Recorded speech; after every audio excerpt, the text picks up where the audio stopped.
questão, com uma pergunta bastante emblemática, né? O que nós estudamos? A questão 862 do Livro dos Espíritos diz que aquilo a que damos o nome em geral de azar, de má sorte, não passa de incompetência. Quer dizer, pessoas que acham que são capazes de fazer coisas para as quais de verdade não se prepararam, não têm competência, não têm condição de fazer, acabam tendo insucesso e fracasso e dizem que não tiveram sorte. Os espíritos dizem que grande parte das vezes, a maior parte mesmo das vezes, na verdade não é uma falta de sorte, é uma ausência de competência para aquilo que ela se propõe a fazer. No entanto, há aquelas que no seu planejamento reencarnatório realmente pedem para viver a experiência do fracasso, das dificuldades, do insucesso, e por motivos alheios à sua competência, ao seu preparo, à sua prudência, à sua capacidade, etc., não conseguem lograr êxito nas empreitadas em que se arrojam ao longo da vida. Nesses casos, evidentemente, os espíritos dizem que há realmente uma prova a ser vivida ao longo da existência, que é a prova do fracasso, do insucesso, e que naturalmente tem algum tipo de relação, não é, com deficiências morais de nossa personalidade espiritual, fatores, elementos que nos constituem moralmente e os quais não são nada louváveis. Então, às vezes, eu me vejo numa situação de fracasso, de insucesso, etc., justamente porque eu devo lidar ou trabalhar o meu orgulho, a minha vaidade, a minha arrogância, a minha prepotência, né? Eu peço uma existência em que eu tenha um rosário de fracassos, justamente porque os sucessos seriam a porta aberta para fracassos morais, íntimos, psicológicos, que me trariam problemas, inclusive mais tarde. Caso isso não ocorra, o que existe é despreparo mesmo, né, e risco. E aí nós somos para uma outra questão importante, que é 863, que os espíritos indagam de Allan Kardec, se isso a que damos o nome de educação, etiqueta, bons modos, etc., não seria uma forma de hipocrisia. E mais que isso, eles perguntam, será que em função, né, do aparelhamento social, quer dizer, das ordenações sociais, muitas vezes nós não erramos para ser aceitos socialmente, quando, na realidade, se fôssemos agir de acordo com a nossa consciência, com o nosso coração, muitas vezes entraríamos em choque com essas ordenações, com esses propósitos sociais. E nós trabalhamos um conceito muito interessante, muito inteligente, dentro da psicologia e particularmente dentro da abordagem psicanalítica, da história, etc., que é uma obra do Freud chamada O Mal-Estar na Civilização, que algumas traduções trazem como O Mal-Estar na Cultura. É a mesma obra, mas a tradução mais clássica fala de um mal-estar na civilização. Quem trabalha essas questões modernamente é um outro pensador, um sociólogo polonês chamado Zygmunt Bauman, num livro chamado O Mal-Estar na Pós-Modernidade, em que ele faz uma reflexão crítica sobre o desenvolvimento mesmo das teorias do Freud, aí nesses últimos 70, 80 anos, e o que teria mudado nessa compreensão de nossa realidade. Para o Freud, o preço da civilização é o recalque dos desejos. Então vamos imaginar que o ser humano, elementarmente considerado, é um poço de desejos, né? Um poço de pulsões. A criança, por exemplo, quando ela tem vontade de alguma coisa, ela não pede, ela vai, agarra, pega, e a gente precisa, desde cedo, dar um tapinha na mão, falar, não, caca, não é isso, não pode, devolve. Né? A gente precisa ficar ensinando, olha, se for na casa de alguém, não pode pegar e levar. E tem criança que pega, tem criança que chega aqui no centro, adora esse sininho, bonitinho, né? Vem aqui para fazer um pouquinho, pega, vou levar para casa. E a mãe tira da mão e ela chora, não, eu quero levar para casa, né? E aí a mãe me pergunta, o que fazer?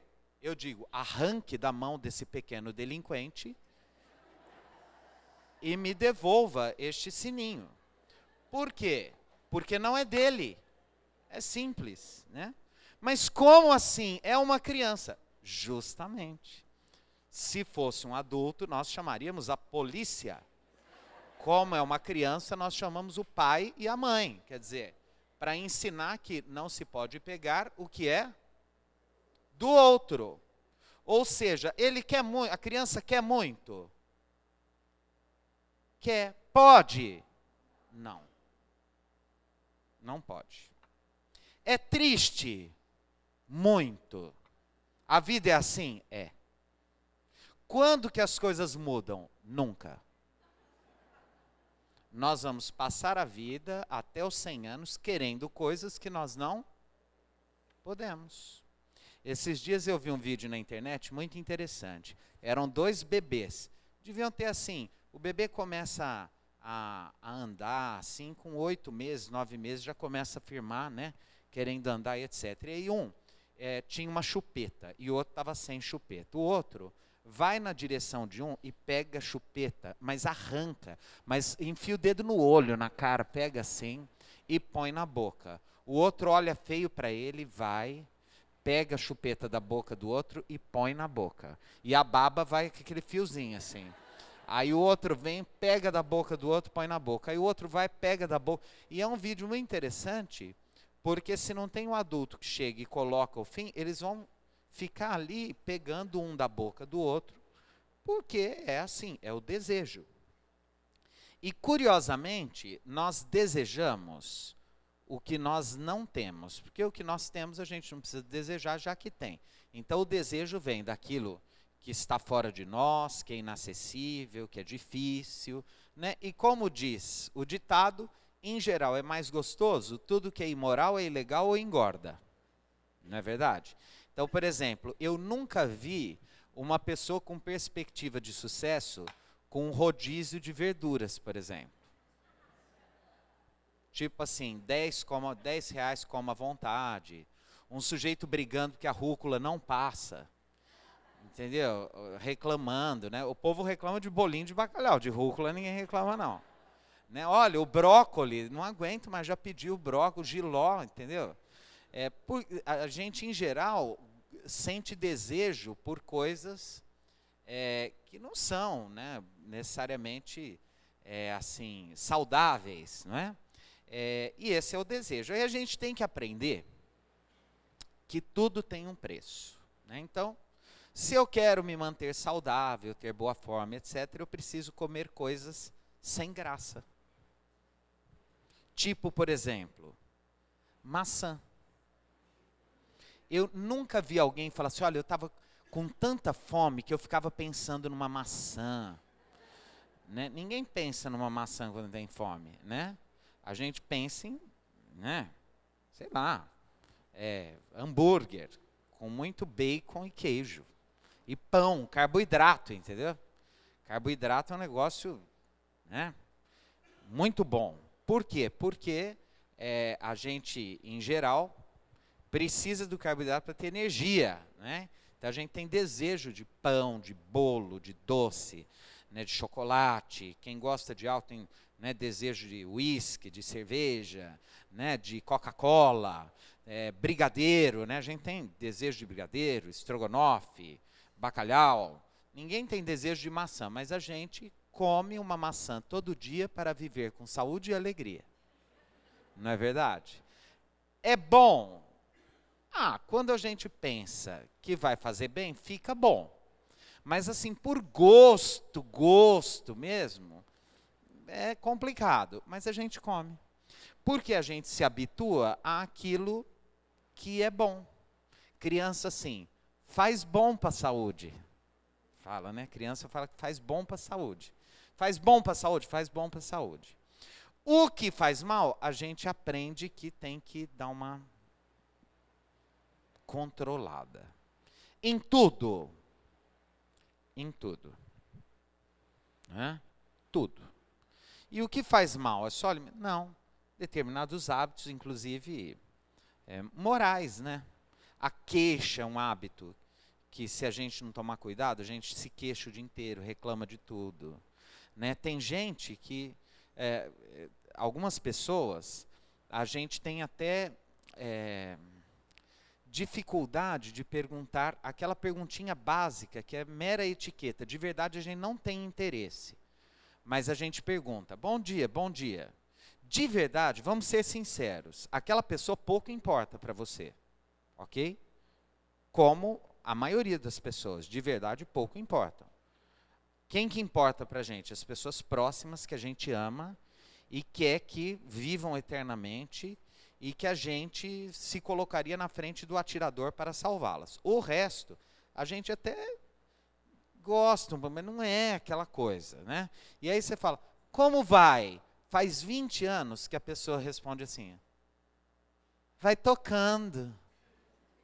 E a pessoa não é musicista.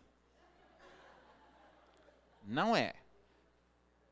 E você conversa com ela e vê que, de verdade, não há nada tão dramático na vida dela. Até as pessoas próximas sabem que a vida dela é legal, não tem grandes problemas. Mas a pessoa é incapaz de dar ao mundo o presente da agradabilidade. Tem uma lição no Evangelho que se chama a afabilidade e a doçura. Já viram essa lição? A afabilidade e a doçura. Quando a gente se torna um pouco mais maduro, adulto existencialmente, às vezes a gente está sofrendo, está cheio de problemas, está até com dor, mas a gente começa a entender de verdade que as pessoas não têm culpa pelo nosso sofrimento, que a maioria delas não vai poder nos ajudar e que nós não devemos contaminar o mundo com o nosso mau humor e com as nossas queixas. Então está tudo péssimo, está tudo horroroso, a gente está sofrendo. E a pessoa, oi, como vai? E a gente aprende, muito bem, está tudo ótimo. E acabou. Isso é muito bom? É muito bom. Porque é uma rede de vibrações. Né? Tem gente que de verdade acha que quando a gente pergunta como vai, a gente quer saber. Aí a pessoa começa a contar e não para. Quer dizer, a pessoa não aprendeu que é só uma perguntinha de etiqueta. Oi, como vai? Muito bem, obrigado. E você? Ótimo. Muito bem, tenha um bom dia. Para você também. Isso é maravilhoso. No mundo espiritual dos espíritos perfeitos é assim. Entendeu? A gente não imagina o Emmanuel falando, ó, como vai, senhor Emmanuel, tudo bem? Mais ou menos, senta aí que eu vou te contar. Tive uma encrenca lá com o André Luiz hoje, Dr. Bezerra acabou comigo, né? Não, eu imagino, né, que à medida que a gente vai se tornando adulto, maduro, a gente vai aprendendo, a não ser que seja alguém com quem a gente tem intimidade suficiente para se abrir, né, se colocar, que realmente aquela pergunta não seja só um protocolo, que ela seja realmente um interesse legítimo, espontâneo. Caso contrário, cabe a nós, como vai? Muito bem, obrigado, até logo, acabou.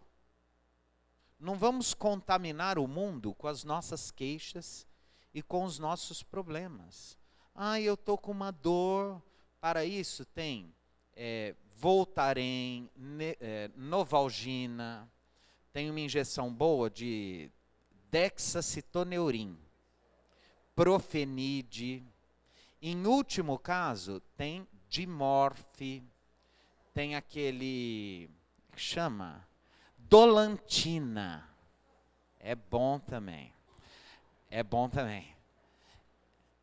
O outro não pode tirar nossa dor. Ele não vai conseguir resolver. Então, vamos dar ao mundo a dádiva da nossa educação, do nosso bom senso, da nossa, né, capacidade de privar o mundo do nosso mau humor, das nossas queixas, né? Então o Freud vai dizer, olha, para que a gente tenha um mundo civilizado, a gente não pode falar o que pensa, não pode ter o que quer, não pode fazer o que quer, e tem que aprender que a maioria das coisas, de verdade, não pode. Uma senhora esses dias falou, uma senhora na menopausa, com esse calor eu tenho vontade, dá vontade de sair sem roupa. Não, minha senhora, pelo amor de Deus. Eu entendo, mas dá vontade? Dá. Mas se a gente tem que poupar o mundo das nossas queixas, a gente tem que poupar o mundo das nossas feiuras. Era uma senhora que era um horror. Era uma poluição visual aquilo, entendeu? Então, tem vontade? Tem. No entanto, não pode. Mas o que eu faço com o calor? Ventilador, banhos gelados, leques, olha aí que maravilha. Ar-condicionado, né? Tem um monte de coisa, né?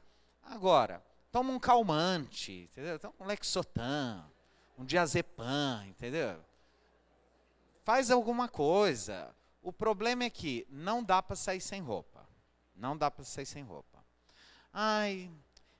Tem um moço muito interessante que me procurou uma vez e disse assim, eu namoro há 12 anos. Eu sou apaixonado pela minha namorada e quero me casar com ela. Mas há 6 eu tenho uma amante. E eu não sei de qual das duas eu gosto mais. Eu também sou apaixonado por ela e não sei qual escolher. Eu falei, conte para as duas. Se as duas toparem, tudo bem, fique com as duas. Ele contou. Elas não toparam.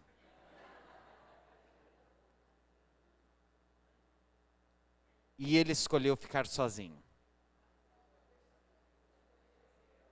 Ultimamente eu ouvi ele está com 4 agora. É um homem vasto. Eu não duvido que uma pessoa possa se apaixonar por 2, 3. De verdade eu não duvido. A grande questão é que, em Meca, isso é uma possibilidade. Em Ribeirão Preto, não. No Iraque, isso é uma possibilidade. Em Bagdá. Em Ribeirão Preto, não. Por quê? Porque a civilização ocidental é de um jeito. A oriental, nesse campo afetivo familiar, é de outro jeito. Como em algumas tribos africanas, há mulheres com vários maridos. Ela é a matriarca. Para eles, faz 1000 anos que é assim e tudo bem. Aqui, pode ser mais complicado. Então, se nós queremos constituir uma civilização nos padrões que nós escolhemos como aqueles mais acertados, bons, evoluídos, nós precisamos fazer escolhas e reprimir os nossos desejos. A repressão do desejo é o fundamento de uma sociedade civilizada. Eu tenho que aprender que ao longo da vida eu vou querer milhões de coisas que são inadequadas para os padrões civilizatórios. E é assim. Bom, e aí nós chegamos à grande questão que é, no mundo contemporâneo, o homem, esse homem diferente da época do Freud, lá dos anos 30, então, lá nos anos 30, era mais simples. A mulher nos anos 30, por exemplo, aceitava que o marido mandava, que ela tinha que ficar em casa, e que o casamento era para sempre, e que a vida era assim, e pronto. Então, a civilização parecia, vamos dizer assim, entre aspas, mais civilizada. Por isso tem gente que fala, nossa, em que mundo nós estamos? Nossa, isso na época da vovó seria impensável. Nossa, o mundo está ficando louco. Como assim essas coisas acontecerem hoje? Como o mundo está louco? Bom, então o que aconteceu? Vamos voltar lá nos anos 30. Todo mundo se sacrificava para que essa civilização fosse forte, orientada, inamovível, como uma pedra. De repente, nos últimos anos, principalmente dos anos 60 para cá, o homem percebeu que estava tudo lindo. Lembram dos 3 pilares que a gente falou semana passada? Estava tudo bonito, limpo e harmonioso, organizado, equilibrado. O mundo era limpo, bonito e organizado. Esses são os 3 pilares da civilização ocidental: a beleza, a limpeza e a organização, o equilíbrio. Só que aí o homem descobriu, nos últimos 30, 40 anos, o ser humano descobriu que ele estava organizado, bonito e limpo, porém infeliz. Olha que interessante. Então, eu tenho lá minha família, tudo bonitinho, minha casa é limpinha, meu emprego, mas eu estou infeliz. E por quê? Sei lá, porque eu não queria morar aqui, queria vender coco na praia. E aí, de repente, ele descobriu que podia, para escândalo de todo mundo. De repente, depois de 40 anos, casado e com filhos, ele descobriu que o negócio dele era menino. E descobriu que podia chegar para a ex-mulher e falar: quer saber? Faz 40 anos que eu te escondi, que eu gosto é de menino. E eu estou apaixonado pelo nosso motorista. E eu vou fugir com ele. E vai. É o seguinte, papai, eu nasci menina, mas eu quero virar menino. Não, aqui em casa então você não mora. Aí ele arruma um emprego, vai para os Estados Unidos, faz uma cirurgia e volta menino. Muda até o registro e etc, e etc, e etc. Aí o sujeito, por exemplo, que tinha uma fazenda enorme que ficou de família e que o pai queria que ele fosse agrônomo e que estava tudo fácil para a vida dele, queria ser artista plástico. E vai ser artista plástico. E o filho do médico vai ser artista de circo e a filha da dentista vai ser bailarina. E aí os pais falam assim: vai passar fome. Agora, o triste mesmo é quando o filho fala: vou ser professor. Aí manda para terapia. Né, Nilton? Porque aí enlouqueceu de vez. Né? Então, assim, enquanto quiser ser artista plástico, normal. A hora eu falo assim: vou ser professor. Eu falo: que legal, em Harvard. Não, no sistema público de educação. Aí tem algum problema a criança. Então, assim, o mundo descobriu que estava infeliz e queria ser feliz. E aí, como que ele tentou começar a ser feliz? Ele descobriu que para ser feliz, ele precisava ser um pouco mais livre. E sendo um pouco mais livre, começava a se abrir para ele possibilidades de viver num mundo mais ou menos limpo, mais ou menos organizado e nem tão bonitinho. E aí até agora, nós estamos tentando achar um caminho para ver como que nós vamos viver nesse mundo.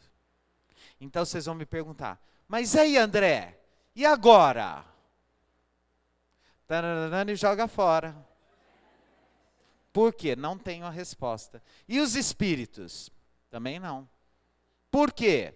Porque ninguém tem. O que vai ser? Não sei. Ou seja, nós estamos no olho do furacão. Essas coisas estão eclodindo, estão explodindo no mundo. As pessoas são mais livres, elas podem fazer escolhas.